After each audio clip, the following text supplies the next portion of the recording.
All right, fuck that up. Welcome to another week of Rain City Roar and the final episode of Rain City Roar for the season. I am Butler. I'm Neil. I'm Detroit Rick. What's up, fellas? What a season. What a season did that end up being? Hey, sorry, we had some. Look like we had some technical difficulties. Everybody get us now? It looks good. Looks good. Let's try that again. Yeah, we're good. Welcome to the last episode of Rain City Roar for the season. I'm Butler. What a way to go. I'm Neil. And 18th week, and we're fucking it up. I'm Detroit Rick. What's up, baby? It's got to be your stream, Detroit Rick. You're fucking us. It's me? Fucking us right in the butt. Yep, I think it's him. Hey, one thing, outside. guys, if you guys do want to come on, this is the last cast of the season, maybe forever. Who knows? Hey, Angela. So send your email to our Facebook chat and you can come on and chat with us live. We don't really have a show planned other than a little recap of the season. Wait for some more people to get on. I got a couple things to go over. Other than that, how was Seattle this weekend, boys, with the shipbirds causing? It was as tolerable as you've ever seen Seattle. You ain't lying. Yeah, it was unreal. It was like being at a bar in Detroit. It really was. Everybody was cheering. Like it was uncomfortable almost. Yeah, I'll bet. I couldn't do it. I don't know if I could sit in the bar with those guys anymore, even if they are rooting for us. I mean, that makes it worse. I'd rather they not root for us. Personally, that's just me. Nah, it was all right. Yeah. Well, one thing I wanted, let's do our sponsors first. Let's get it out of the way. As Ricky likes to say, we got Montucky. Was with us all year. I never actually got the free beer. We'll have to get that in the off season. But you guys can find the Montucky Cold Snack Finder on their website, and that finds the beer near you. Good beer, support 8% of their profits go back to local causes. So kind of a cool deal. They also have some really cool merch up for sale there. Rick looks pretty good. Ricky looks pretty good in this. That's a little hard. I like to wear this one. So That was before Rick got his stomach implant. I have one ab. Shut the fuck up.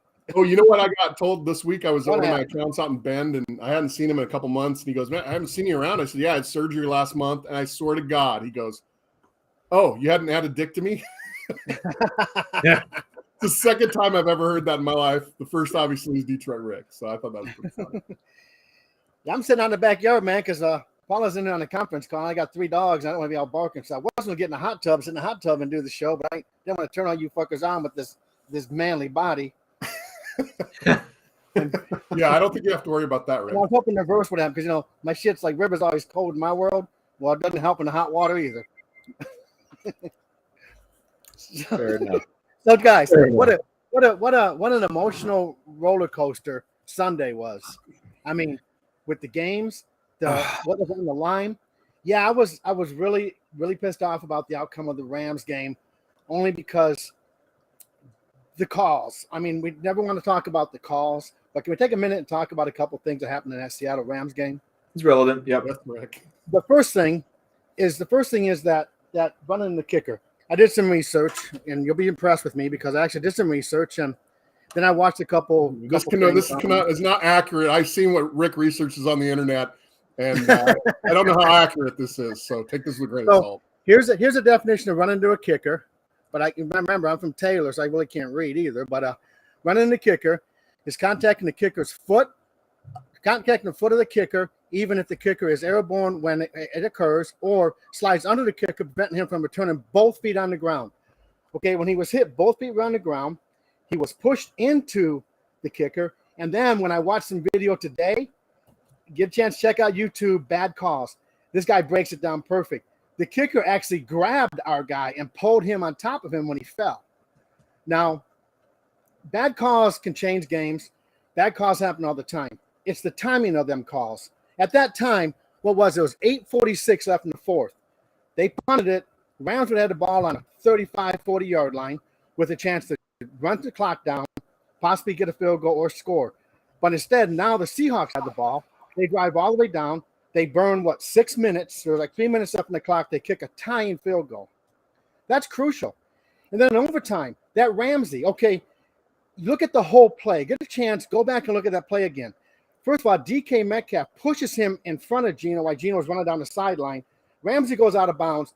There's literally 2 feet of distance between Geno and Ramsey. Geno's coming at him. Here's a 200-something pound big man charging at you. Of course, we can all agree that was a bullshit call. I mean, and he hits them. So okay, they make the call, but then DK turns around and sticks his fingers in the face mask, and there's no offsetting penalties, nothing called there. That was another crucial penalty that put them in field goal range to win the game. So, like the whole social media is blown up by the Lions fans. We still get screwed when I've been playing.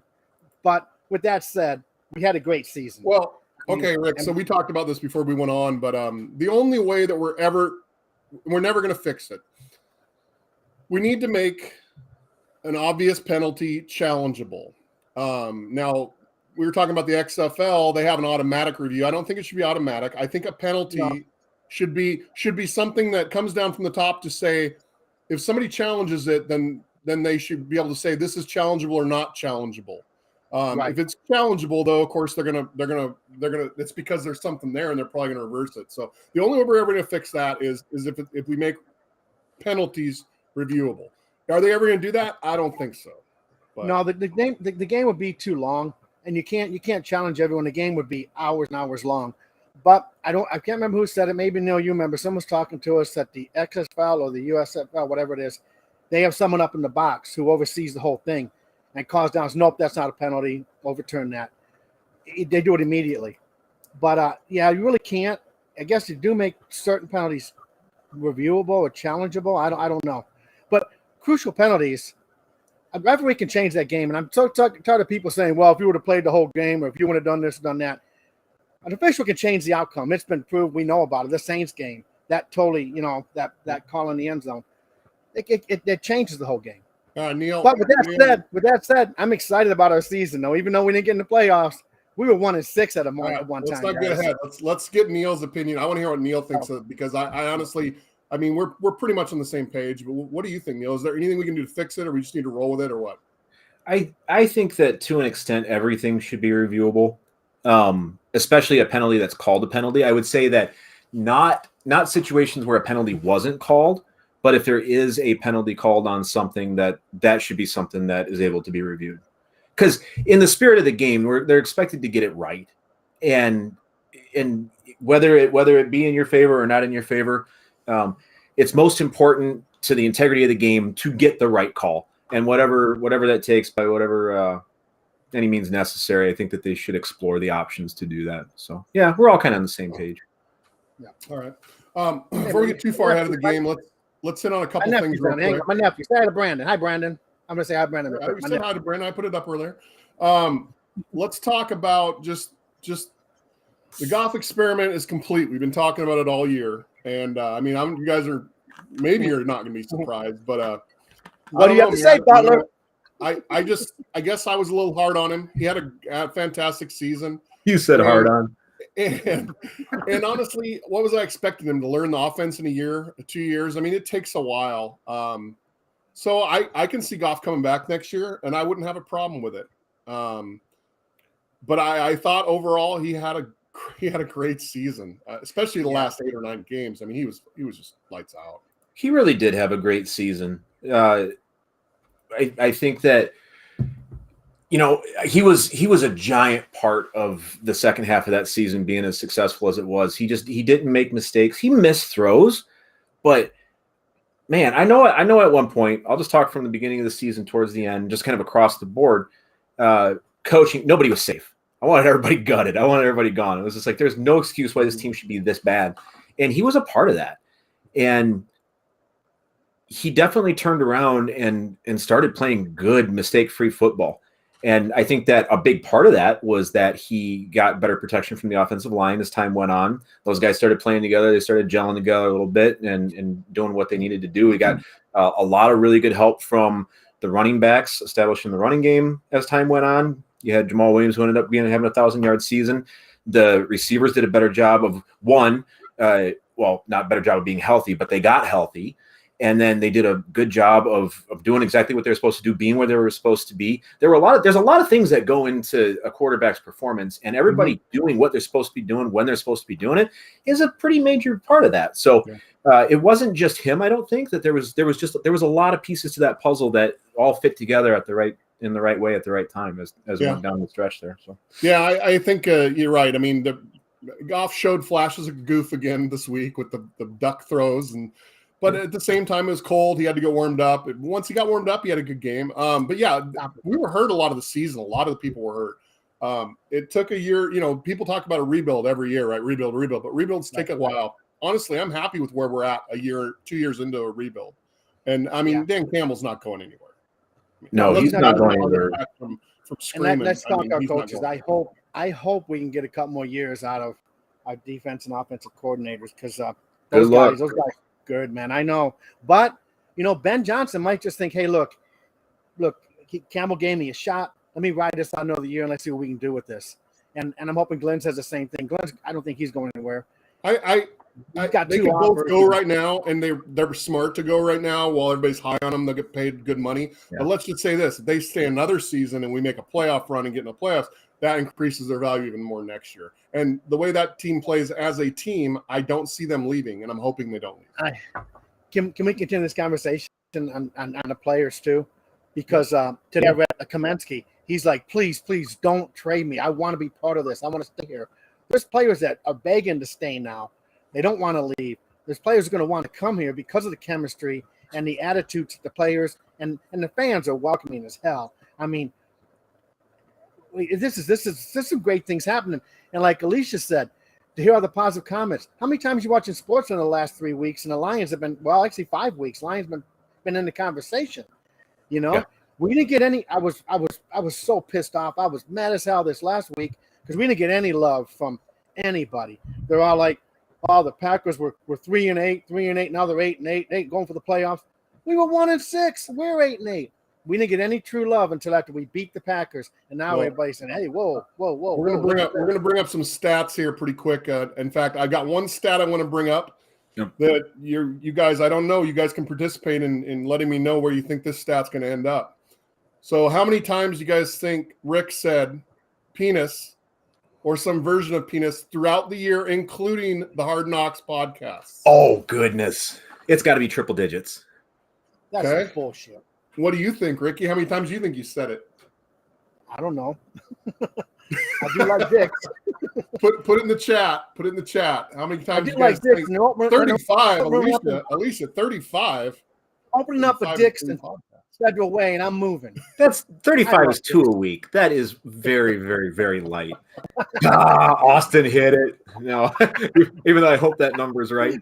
That would be the best. No, I would say that he probably averaged 6, 7, 8 a week, and then it's got to be in the 150 range, man. Okay, you guys are going to be surprised.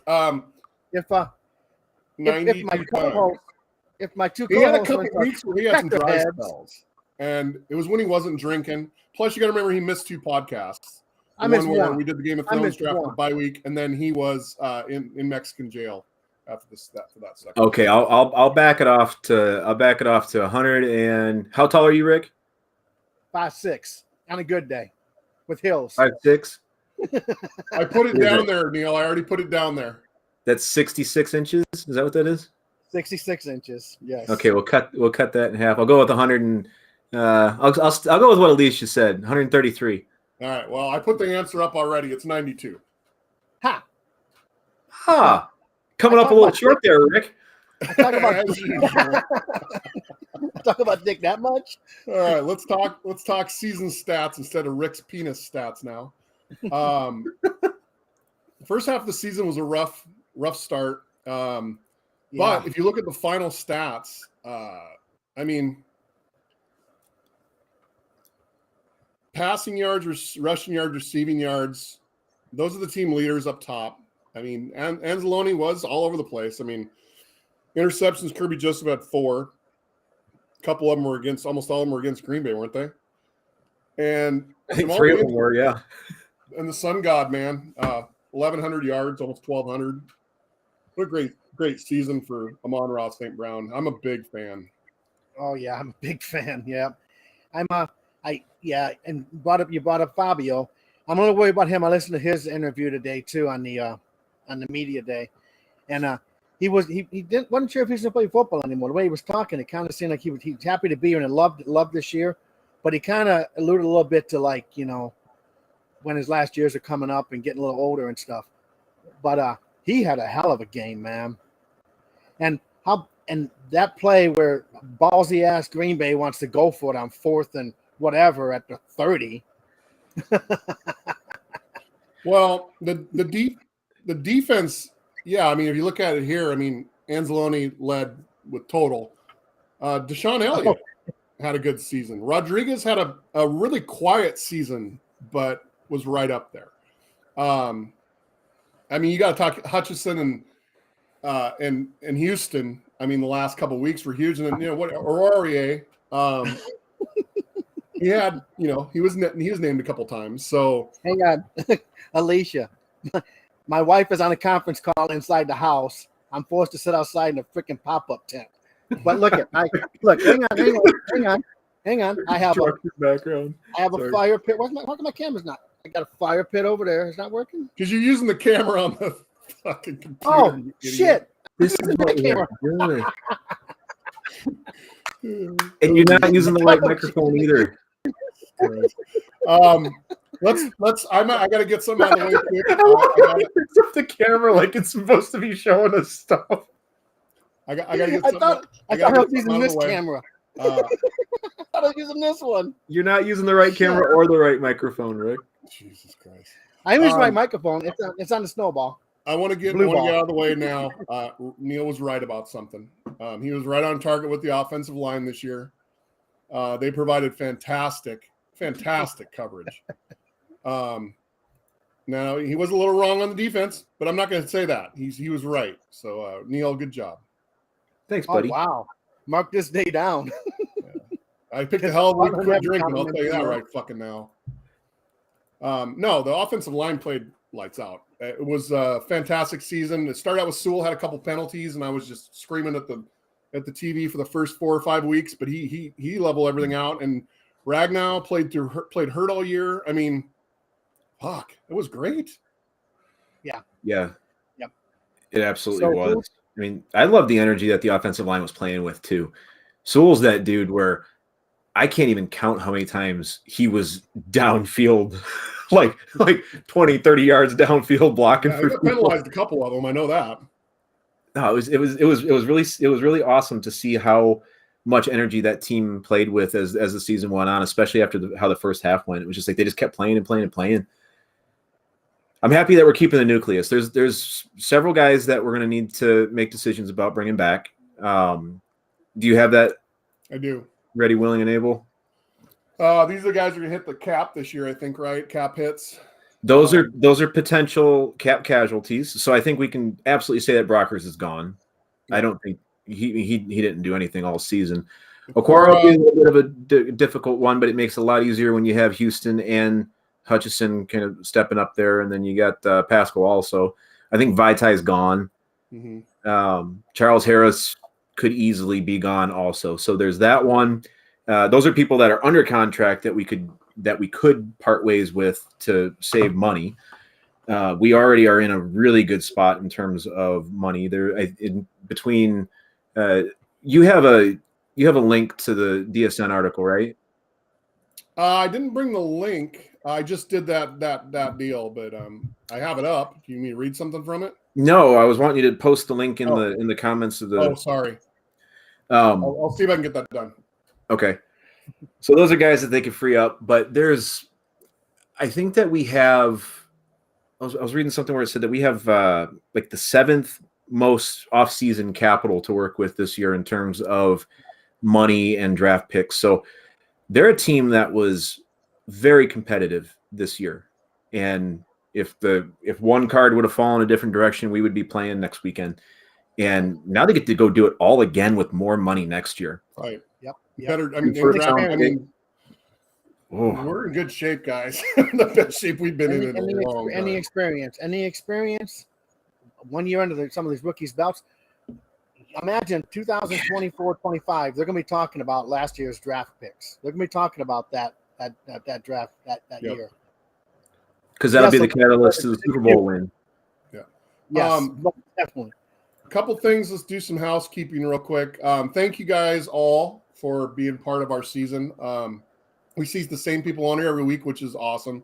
And we didn't do a podcast after the game because Rick and Neil were drinking all day and couldn't function. So we're kind of doing it in the middle of the week, and we're still seeing you guys, and we appreciate that. And DSN, Detroit Sports, mad love, baby, mad love. That. So thank you guys for that. One thing I want to thank real quick. I know we still got a little time, but I just want to get these thanks out of the way. Lori Fender did the logo for us this year. That's a brand new logo, and I think we mentioned early, but I want to say thank you to Lori, and of course Dale, her husband. But just for supporting her, she's gonna love that. Have you? No, thank you to Lori for doing that logo. That was really awesome. We really love it. They moved to Indiana, didn't they? Yeah. I don't know. I get them all the eyes mixed up over there. All the eyes. Get Iowa and Indiana. I don't know. There's in Idaho, Illinois. There's all sorts of eyes. What are you talking about? I don't. Well, none of them rhyme. I know you're limited in your Midwest culture, but none of them rhyme. I mean, Indiana and Iowa. Yeah, how do you mistake that shit? Fucking peckerhead. And yeah, so that's. I just want to say a couple things real quick, guys. And what do we want to talk about next? Rick, didn't you have something you want to talk about? Well, I want to, what I want to talk about is Rex Ryan. He cracked me up, man. He called out Rodgers. That was freaking great, man. He was just talking about Rodgers, how showing no respect to Detroit. He got what he deserves. He goes, and he said he would not respect Rodgers till Rodgers shows Detroit some respect. He was out of line that, Detroit beat him earlier this year, and he still want to talk all this trash with no respect to Detroit. And listen, Rex Ryan was fired up on that shit too. It was good. Yeah, he was. Yep, good stuff. And then Green Bay. What was in Green Bay's freaking Gatorade jugs, man? Because they were ate up like a tomato soup sandwich. Some of the dumbass penalties. Douglas, what was Douglas doing? So there's a couple things that it definitely. Yeah, right. A couple things that definitely helped us out there down the stretch. You had the penalty on 7. I can't remember what his name is, but what a dumbass. Pushing the medical staff guy, and that was the second time that he had been ejected this season for doing the same thing. Yeah, he's an idiot. And then you had Douglas just stroll out into the middle of the line. I've seen okay, your coach is calling a timeout, so you're just gonna walk through the line and go try to pick up the ball and stop it from being snapped. Why would you do that? The only thing I can figure on that is he's gonna claim he didn't hear the whistle. It doesn't matter. It doesn't matter. Why would you do that? I don't know. Nothing about that was normal. Or rational. It was look at when you got a fucking Game of Thrones extra costume wearing fucking clown, vaccine denying idiot for your fucking quarterback. What do you think the rest of the team's going to be like? I mean, he's more focused on how famous Aaron Rodgers can be. Hey, look, you got Danica Patrick was a score. I'm not going to lie. All right. But I mean, come on. It's just he's a fucking idiot. And when you have that idiot leading your team, then you're going to be a bunch of fucking idiots. I mean, if Rick was in charge of this podcast, me and you would be idiots. Thank God he's not. Well, you fuck. What the fuck? I'm speechless. We are a comedy podcast. We're not a sports podcast. Even our sports opinions are our own and have nothing to do with anybody else and only what we think about shit when we're drunk. Even after Douglas done that shit, 3 or 4 plays later, when the ref put the ball down, he ran over the center ball. He kept pointing, going the other way with the ball. I'm like, this guy's out of his mind. I have no idea what he's doing. And then, of course, the penalty, they're hitting the medical staff. But what they're not talking about, they totally missed, was the forearm to freaking Swift's head. Did you see the forearm? Right in his face mask. He walked up, just planted his forearm right in his side face mask and pushed him back down. I'm like, what are these guys doing, man? Yeah, they started losing their composure a little bit as the game went on. They absolutely did, and it was beautiful to see. It was that same feeling that I got when we were in New York and we got to watch the New York fans leaving out the stadium early. Yeah. And it's like, this is what it looks like when people come to Detroit. They get to watch us do that. And So personally, I can honestly say baseball games I've left early, but football games I sit there till the game's over. I've never walked out early, no matter how bad it was. But it's nice being able to get inside other people's head to the point where they start losing their temper and making decisions like that, and then trying to play dirty. Like they were there, that hit to Swift's head, that forearm to Swift's head, that was dirty. That was completely that was way dirty. And it wasn't even brought up. I mean, watching First Take, they just briefly said, well, there was a forearm to Swift's head, but they called this one instead. They didn't even bring that up at all. I mean, what the hell? But real quick, so Matt was at the game. He said he was going to the game. He commented he was there. Yeah. How cool was it at the end of the game in Green Bay to have all the Lions fans in front, slapping high five to the players, and then Hutch doing the Lambeau leap, and just the fans all just excited to be in there. That must have been amazing. Yeah, I think Austin nailed it. I mean, we all loved that the Lions fans stayed and they said, "Let's go Lions." Which, hey, I'm an anti-let's go guy, but that fit there. So I really enjoyed it. That was a great way. That was a really great way to end the season. Yep. And that's why the Super Bowl. I mean, and you guys were loud too. You guys were loud there. They were very loud there. You could hear them on TV, and it was almost like you couldn't tell sometimes which, like, because I'd get up and go talk to people and stuff during some parts of the game, and you hear the crowd start cheering and stuff, and it's like, who just did well? And it ended up being the Lions that were doing well, and the crowd was just being loud enough. But man, imagine that conversation that took place before that game. You knew minutes before that game started that they weren't making the playoffs. Right. No matter what happened in that game, they weren't making the playoffs. I would have loved to have been in that locker room when they were having that pregame speech and that pep talk before they went out there, because they came out playing like their asses were on fire. They made good decisions. They executed exactly what they needed to execute, and it was awesome. It was absolutely awesome to see how well they played together. It was like they were playing for each other. It was almost like they were recruiting. It was because and being a good team goes a long way when you're courting your free agents coming from other teams and stuff. Some guys chase checks, but some guys want rings. And you get some of those vets that are a little bit longer in the tooth. And man, if they want to go to a contender, Detroit's now a destination. Well, Austin has a point. I mean, you'd think it was a playoff game. Well, it was a fucking playoff game. I mean, we should have won all but 3 of those games this year. We should have beat Seattle. And it was our own fault. We lost to Seattle, and then we had Green Bay that beats. So it was just it was the Eagles game. The Eagles game, we could have easily had the Eagles game, the Minnesota game. Those games were our games. We could have won those games. If we'd have had just one of those back. But you know what though? And today, listening, like I said, I watched some of YouTube and some of the press conferences, and Dan Campbell's was really good. I mean, the guy's so emotional. He was teary-eyed talking, but that dude's a beast. He's a beast. He's just, the players love him. And talking to him, he goes, things happen for a reason. He said, we didn't make it in the playoffs this year because things happen for a reason. He goes, there's a process, and we're in that process. We're gonna keep our standards, and we're gonna adjust what we need to adjust, and we'll fill our weaknesses. He said, but things happen for a reason. Then, of course, some stupid reporter says, well, what do you think the reason is? And Campbell looked at him and goes, you'll find out. You know, my favorite part about you, Rick, is when you talk in your own voice like you just did. That's my favorite. When you're trying to make fun of people that are dumb and you talk in your own voice. That's my favorite part. Well, you don't know what you're talking about, Butler. Shut the fuck up. I got big old coconut. Shut up, bitch. No, and it's funny looking at it's funny listening to it. It's funny looking at it because it's just like Rick, especially when you like quote people, what other people say, you still fuck it up. And it's absolutely hilarious when you do that. Because you're wearing the glasses, you look like you know what you're talking about. You could be reading off of your screen right now, but you choose not to. Without looking at your shirt, Rick, what does it say? What does what say? My shirt?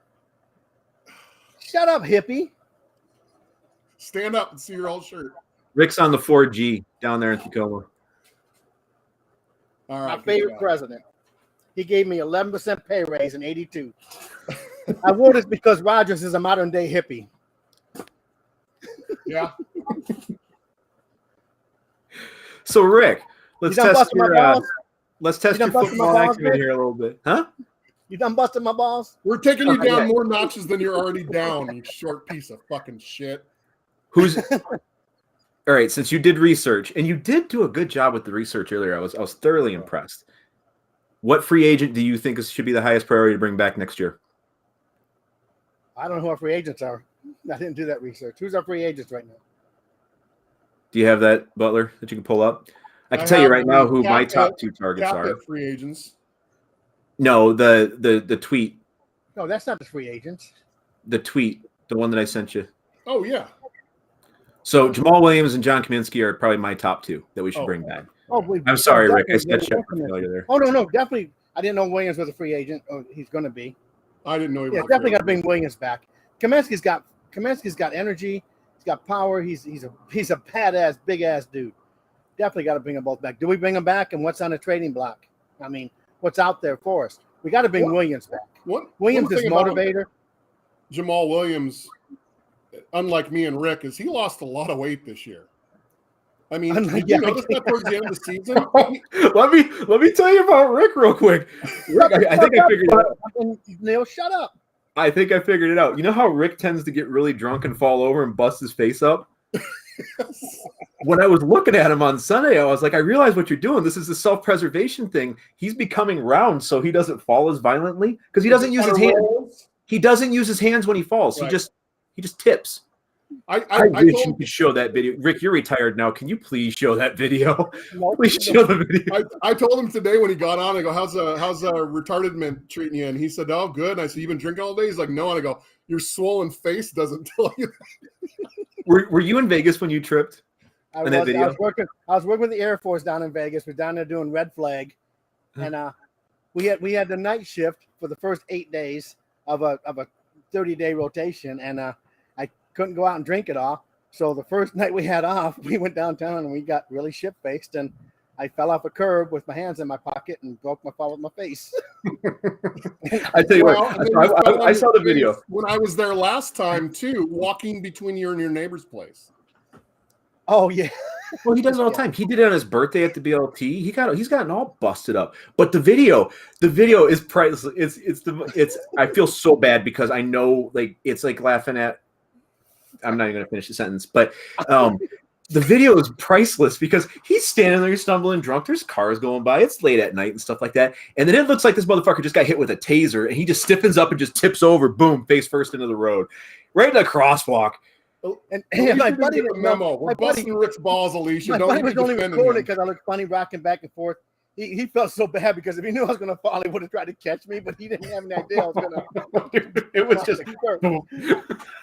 And that is the Detroit Rick story of the year. At the BLT, we were playing the Seahawks, and every time, and there was a 10 o'clock in the morning game, and every time someone scored, if the Seahawks scored, Clark was buying shots. If the Lions scored, I was buying shots. And then we were too drunk to leave. He picked me up and threw me over his shoulder and smacked my head into that post right in the middle of BLT. So that wasn't my fault. I'm not talking about that one. I'm talking about your birthday. I'm talking about your birthday when Neil did. Neil put you over his shoulder. I picked him up and ended up putting him into the truck later on. Stronger than you look. Damn right. But Matt, you're Air Force. Hang on, time out. Look at Matt. Matt's Air Force. That's their fucking gloves. You see what Matt said? What do you say? He's Air Force. Idiots. No hands in pockets. He's right. But Air Force always, that's their gloves. That's okay. That's okay. They got issued extra stuff. So real quick on the free agent class that we have. Yeah, let's get back to that. I'll go through some of the bigger names and you guys just say yes or no. Do we bring back DJ Chark? Hell yes. Yeah, man. Jamal Williams? Yes. Oh, yeah, 100%. Anzalone? Yeah, I'm good. Well, this was the first year for him. Who? Evan Brown. Never heard of him. He's the guy that did great last season backing up after Ragnow went down with injury. Okay, sure. Okay. Deshaun Elliott. Yes. I want to save one for very last. Isaiah Buggs.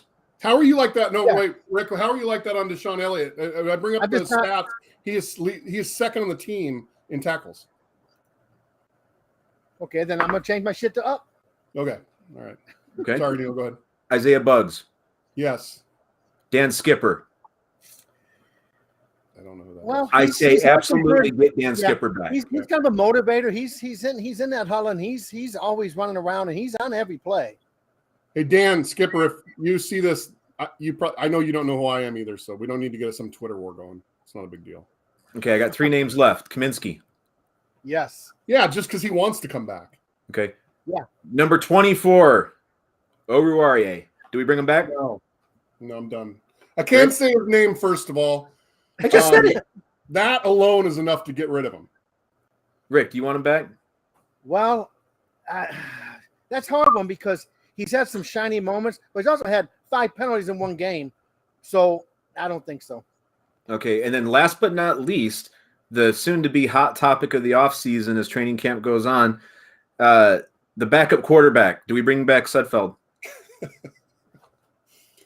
No. So we do have draft capital. I agree with that. Probably not. We do have draft capital. We could. I don't think it's out of the question to draft a quarterback at some point this coming draft. I think they're going to draft quarterback in the first 2 picks. I really think that. And the reason I think that is because they know as well as we do, we're not even sports broadcasting professionals. We're just a bunch of fucking idiots. They know better as well as we do that Goff is not the long-term solution. They need to get somebody in there, and Sudfeld is not the answer. That's not what I thought you were going to say. That's not what I. I'm still an advocate for bringing in someone from another team that has played a couple years. I mean, I'd even take a fucking what's that blonde kid that was drafted by Miami and went to wherever and sucked there in Carolina and. We'll bring him in, but he sucked there and he sucked in Carolina. I mean, look, I'll bring anybody. I mean, the only person I wouldn't bring in is Geno Smith. That guy's a little bitch. Talking Josh Rosen? Not Russell. Who's the guy who had the hot the girlfriend at the draft that one of the guys talked about and got a bunch of shit for? The pretty boy in Miami 3 or 4 years ago. Tannehill? Yeah, Tannehill. I'd even take fucking Tannehill at this point. God, you barely got any of the teams right. But I got Miami right. Yeah. I did see a joke on Facebook today from one of my Seattle buddies, and it is kind of funny, but we're not in it. It is kind of funny though. Said Russell and Aaron Rodgers walks into a bar. They're sitting down to watch Geno play in the playoffs. I'm thinking, oh fuck. Geno Smith set records this year for Seattle. Yeah, but he's still a trash pile, dude. I mean, I'm just saying. He made some mistakes, but he got some shit done, dude. Did you see him on the sideline acting like big Mr. fucking big guy, screaming? Well, he is a big guy. Off, throwing his fucking helmet. He's a little bitch. Geno Smith, I'll take you any day of the week. Any corner in Detroit, any corner in Seattle, any corner in Oregon. Go fuck yourself. Real quick, with zero input from us this time, I'm not even going to give names to steer the audience. We want to nominate, or I want them, the audience, to nominate the Matthew Morris Rookie of the Year for the Detroit Lions. Matthew Morris Player of the Year, but it's going to be a rookie. So yeah, let's just do Matthew Morris Rookie of the Year. Thanks. I don't know. Okay. Let's do Player of the Year. No, let's do Rookie of the Year. That easy. There you go. Yeah, I would nominate. And Alicia, just real quick, Russell Wilson. I'd take Russell Wilson. No, I wouldn't. We get him cheap. I would take Russell Wilson. No. You've seen the shit that guy's done over the years. Are you? I want to touch on what you said about. Well, Russell Wilson's a scrambler, not a drop back quarterback, and that's why he's having such a hard time in Denver. He's not a drop back quarterback. Russell has to have time to jump back, run around back and forth. Russell's a great thrower. He proved himself here, but he's not a pocket quarterback. He's a scrambler. Okay. The majority of the big plays that Russell Wilson ever had were it was because he was scrambling, was designed to scramble, or it was a broken play, and those guys just did backyard football and ran around until they got open, and he found them. And that's the same thing Geno Smith does, and that's why Geno Smith's been successful. I get it, but you can't teach what Russell Wilson does in scrambling and throwing the ball. You can teach him to stay in the pocket and do his reads. Yeah.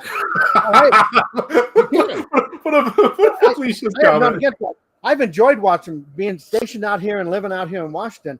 I've enjoyed Russell Wilson watching him play ball. I mean, how many times was it 3rd and 27 and he's scrambling around for fucking throws up for 30 fucking yards and first down? I mean, over and over and over. I don't know what happened. He got to Denver, but it just fizzled out on that guy. No, they haven't told him you need to stay in the pocket.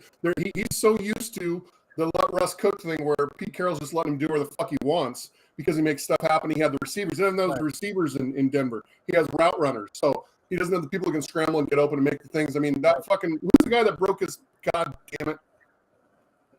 Lockett? Well, Metcalf, and then you got the other kid. Lockett. I mean, that Lockett guy, I've never seen somebody he's amazing. open. I'd love to see his Lockett's amazing, man. Can you imagine that? Can you imagine having Lockett on our team? He's not happen. But in Denver, if they get 1 or 2 people like a Lockett or a Metcalf, and then they teach Russell Wilson to sit in the pocket, but I don't think he's going to be there next year. That's what I'm saying. We could get him cheap as fuck. I agree with Alicia here that he would get his ass kicked in Detroit. Yeah, he would get destroyed in Detroit. I want to go back to Jared Goff, though, real quick, because I do think that we need to figure out something in terms of a backup, and I'd probably lean more towards either Rick touched on it, either a high draft pick or a proven vet, but not for the reason that you said, and not because I don't think that Goff is a long-term answer. Goff played good football, and he showed that he can play good football. Mm-hmm. I think that the reason that they should prioritize a good backup quarterback is because there is a steep drop-off in the skill level between him and Sudfeld or anybody else that they put behind him since he's been here. And if Goff goes down for any reason, Lions are fucked. And they need to have somebody that's good and capable waiting in the wings to be able to step in and do. I would actually pay money for a good backup quarterback this year. I think that they should prioritize that. No, you're right. Now you're absolutely right. That if he gets hurt, that's when we need somebody that knows what they're doing, not Sudfeld or what the fuck guy's name is. So, Goff's the team MVP. I'll tell you, Joseph. When I was going to do the Matthew Morris Player of the Year, he was actually going to be my vote. But we went defense, which is fine. I'm okay with defense. But shit. I don't know what award they could give him. The Alex Smith Award for pulling his shit together and making some stuff happen. I don't know. But Goff had a good season, man. Shit, I don't believe I'm sitting there saying this. I know. Eat some crow there, bitch. Eat some crow. You're like Aaron Rodgers. We've said time and time again, we're not actual sports analysts. We don't know what the fuck we're talking about. So right. You know what's so cool about Sunday night is, so being retired Army, I have friends all over the place and friends from every freaking city. I literally got 10 to 15 texts from friends from other football teams watching this game. This was the most watched game in 6 years on Sunday Night Football. There's the largest crowd in 6 years to watch that game. I was getting texts from people saying, "Oh my God, I never watched the Lions play before. These guys are exciting. They're fun to watch. They're amazing. Their energy. They're full of piss and vinegar." It was cool to get those texts from people. Yeah, maybe for you. It fucking sucked for me because it was all Seattle fans. So fuck them. My phone was abused during that game. Yeah. I was getting texts and messages from all kinds of people. I got my hand shaken so many times yesterday at work from people like, "Thanks for getting us into the playoffs." It's like, yeah, just don't blow the opportunity, you know? Yeah. Oh, they will blow it. They will blow it. They're gonna blow it big. Well, and you know what? The 49ers well, like I was telling Neil when we was watching the game, I said, well, if we would have gotten the playoffs, it's been a tall order. I don't know if we're quite ready yet for a team like 49ers, but we will be next year because we've got a year of experience under the belts. Those young kids. And we have a young team. We have some veterans, some influencing veterans, but we have some young kids that really stepped up. I mean, look what our rookies did. I mean, look at our rookies. They're in the conversation of Rookie of the Year. They broke all the rookie records, and it's pretty cool. Yeah, the next 2 years are going to be crucial for the Lions. And I, honestly, if we don't make the playoffs next year, what was it all for? I mean, these guys they're a solid team. Like I said, I don't see the coaches leaving. I'm hoping they don't. I think they're going to stick around for another year. I really do. Yeah. And even if they don't, good luck to them. But we've seen what they can do. We just need to utilize them. So. The Rookie of the Year looks like it's Hutchinson. I'm going to say Houston, but what do you guys think? I mean, Houston only played half the season, so. Oh, you went and you threw that wrench in the gears. I would say off the total body of work, Hutchison. It's not Houston's fault that he didn't play all half of the games this season, but looking purely at the stats and the impact he had in the game, there were games where I'll say this. I will say Hutchison also, and if you look at the games where he didn't have statistical impacts, he was occupying bodies. And it wasn't just one person. A lot of times the teams that shut him down were putting two people on him during those games. So he was creating opportunities for his teammates to go out there and do things. He ended up with 9.5 sacks.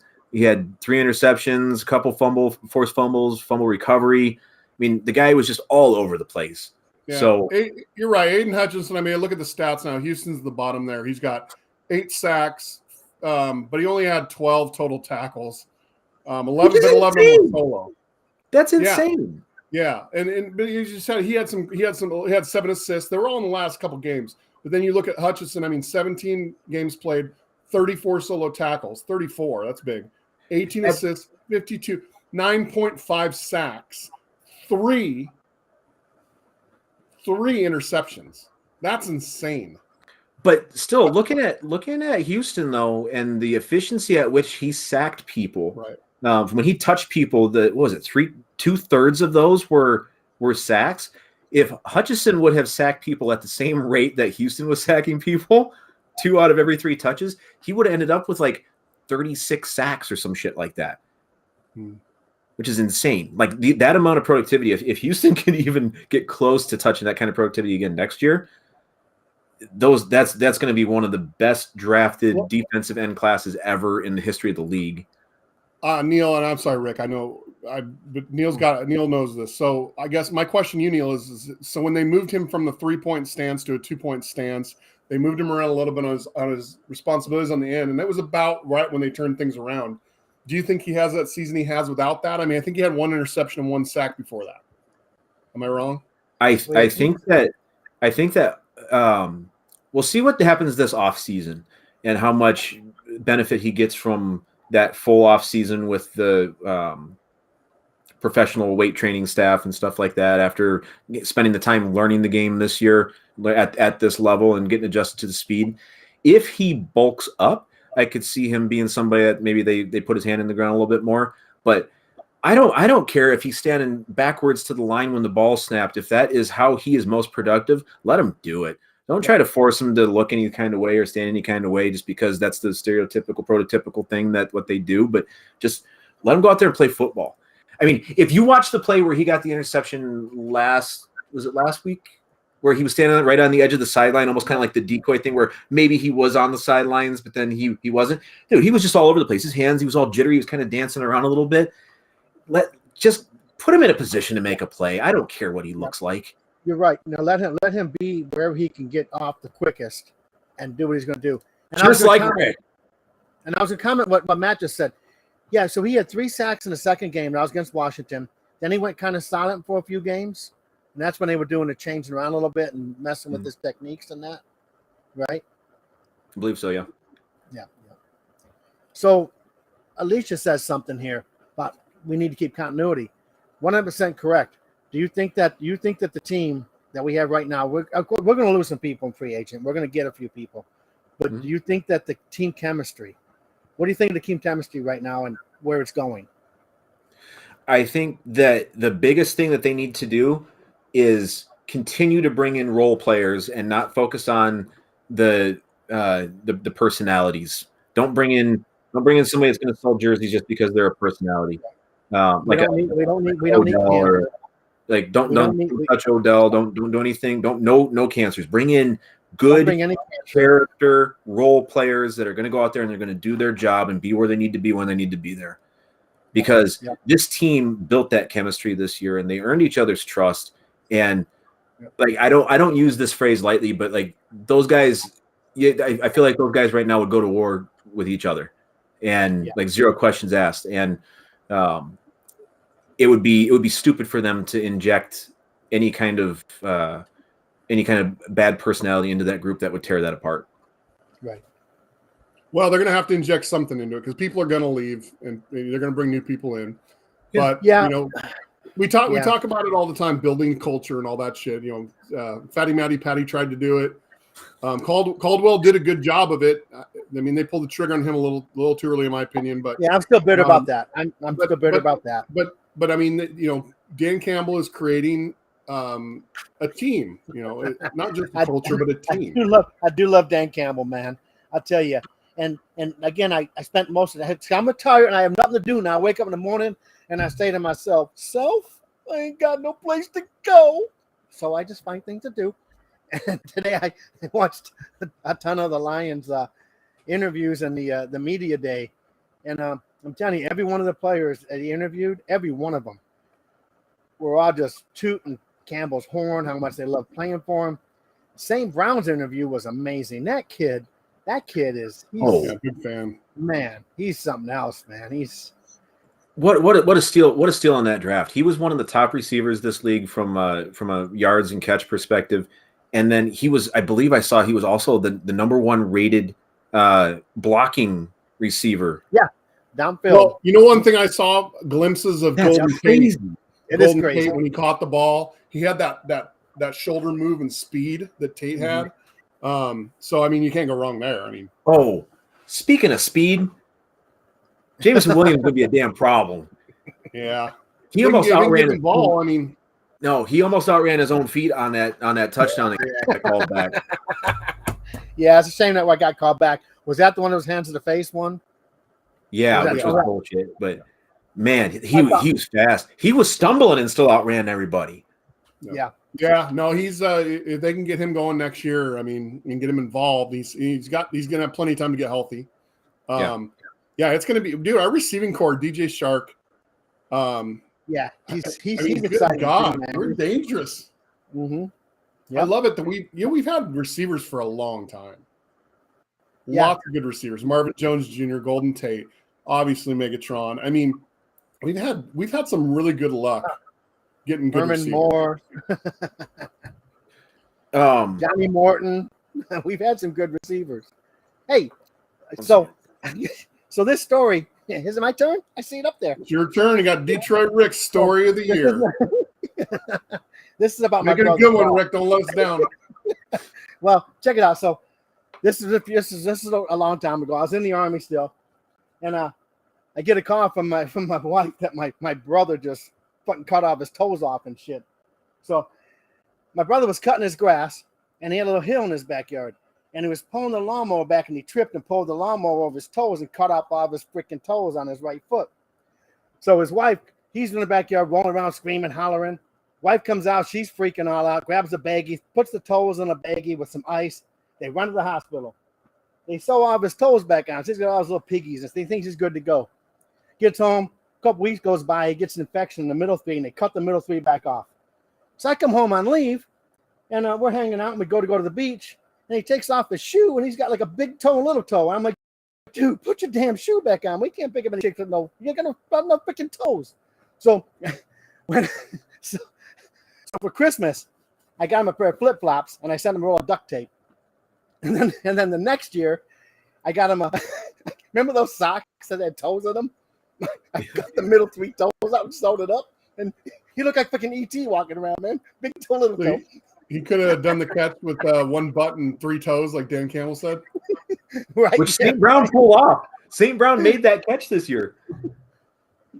That catch that he made with his butt cheek and his legs. Angela Oh, said yeah, St. that Brown's catch. ass catch was best. That was a catch with his butt.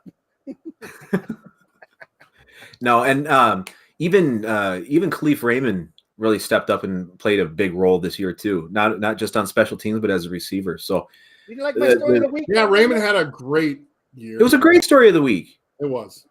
Right. That was it. That was all. You were done, right, Rick? I was done, but you didn't even laugh. He performed some sort of like foot fetish porn or something. What else could there be? I thought it was pretty creative to send him a fucking flip flop with the fucking roll of duct tape. And we laughed. Okay. I did laugh. I laughed. I remember laughing. I got my victory cigar. I waited 2 days to smoke this. Of course, I have That's plenty more good. cigars too, but Alicia want to know if it's a Cuban. Is it a Cuban, Rick? mhm. Yes, ma'am. What else we got? We're about to wrap this up, boys and girls. Who got closest on the preseason picks? Oh, Was it you, when Butler? you say that? Oh yeah, 9-8. Butler. He Nailed it. changed this shit. No, I did not. Go back and watch the fucking podcast. I don't give a shit. Did you say Detroit Rick was 10-7. You were close, Ricky, and close. Neil was still a little high. But honestly, we should have been 12-5. Maybe you should have been, 13-4. It was dude. Oh, There was some. Look who chimes in. The man Panamanian, Chris Clark. Oh, this fucking bandwagon jumper. Oh, he's been a sucker all his life. What He's a not- joke. I Who was gotta he? defend him. Wasn't he a Tampa Bay fan when he was a kid, Oh Rick? fuck no! Chris has been a diehard. Chris is a diehard Seahawks fan. No, I gotta defend Rick, Chris. you're On that. missing the fucking game here. What? He's a bandwagon jumper. Jesus Christ. What am I doing? No, I know that. I know that you Bother. said it earlier, Butler. I know that you said thank you earlier, kind of in the middle of the podcast. But I just want to take one more opportunity and say thank you to everybody for everybody up to this point that's had anything to do with this show, whether you called in or whether you showed up every week or helped design graphics or whatever it may have been.